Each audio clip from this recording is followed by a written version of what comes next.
Hello everyone, my name is Shivani Shukla and today we will be discussing about divorce by mutual consent under Hindu Marriage Act 1955. Before we start off, let's know what is divorce. So in divorce, marriage between two adults come to an end which may be solemnized under different laws like Hindu Marriage Act 1955 or Special Marriage Act 1954, etc. And a mutual consent is a peaceful agreement between the parties. So, divorce through mutual consent means simple way of coming out of marriage and dissolving it legally. Let's know a legal fact that section 13B was inserted in the Hindu Marriage Act in the year 1976. Now let's see the essential conditions required for divorce by mutual consent under 13th B of Hindu Marriage Act 1955. First is husband and wife must be living separately for 1 year or more. Second one is husband and wife are unable to live together. And the third one is both of them must believe that marriage is totally collapsed. That is, there is no hope of living together. Moreover, as per our Indian legal system, the procedure of divorce begins when petition is filed in the family court. Now let's see where a petition can be filed by husband and wife for divorce by mutual consent.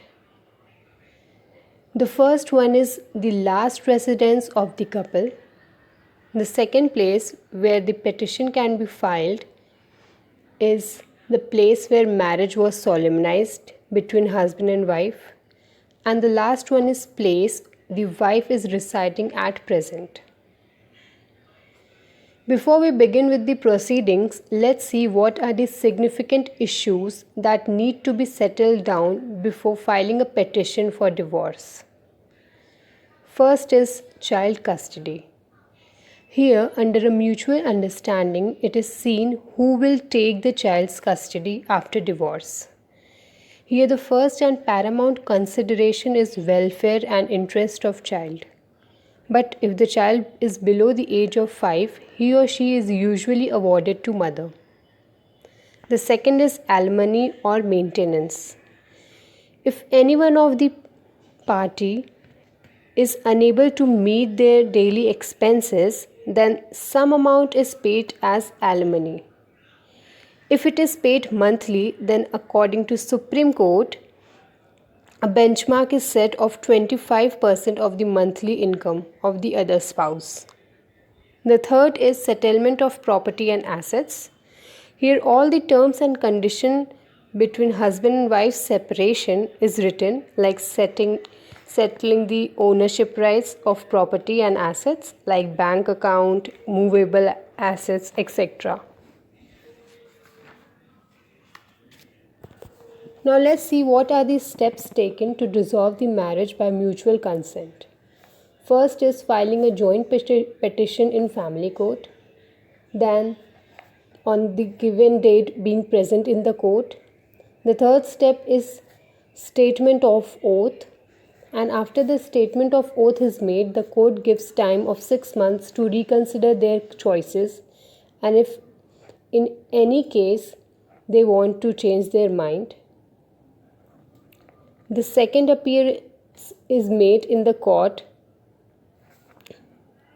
The parties after the second appearance, they proceed with the final hearings, and if the court is satisfied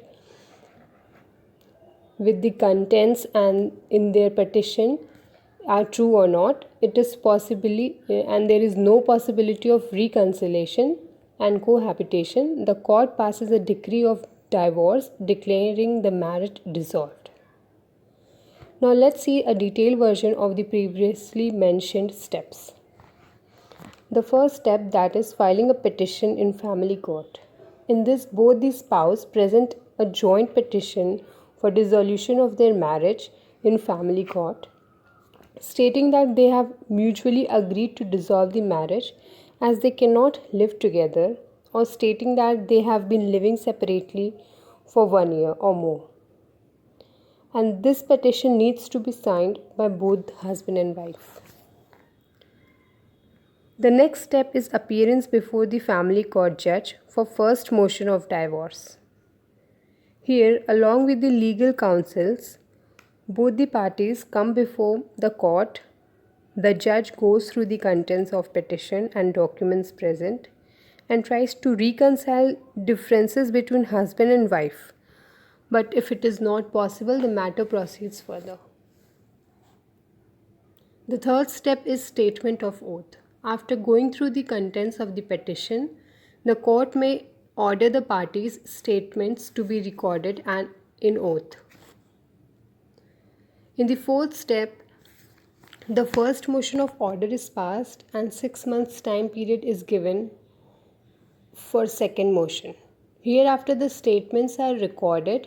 An order on first motion is passed by court and then 6 months time period is given to husband and wife before they can file the second motion.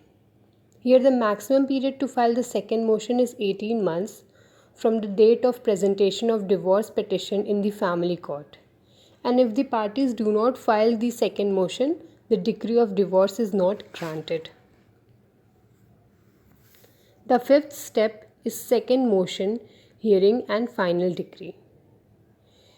In this, if the parties have decided to go further with proceedings and appear for second motion, then in that case, they proceed with final hearings, which includes appearing and recording of statements before family court. The sixth and the last step is where decree of divorce is granted. If the court is satisfied with the allegations in the petition, sees that there is no hope of reconciliation or cohabitation, it passes a decree of divorce declaring the marriage is dissolved. An offer of decree of marriage is passed, divorce becomes final. An important question arises that can any party withdraw the mutual consent of petition after filing in the court? The answer is yes. During the petition, when the 6 months time is given after the first proceeding, then in that case, any of the partner is allowed to withdraw their mutual consent by filing an application that he or she does not wish to seek divorce by mutual consent. And in such circumstances, the court grants decree of divorce. Thank you guys.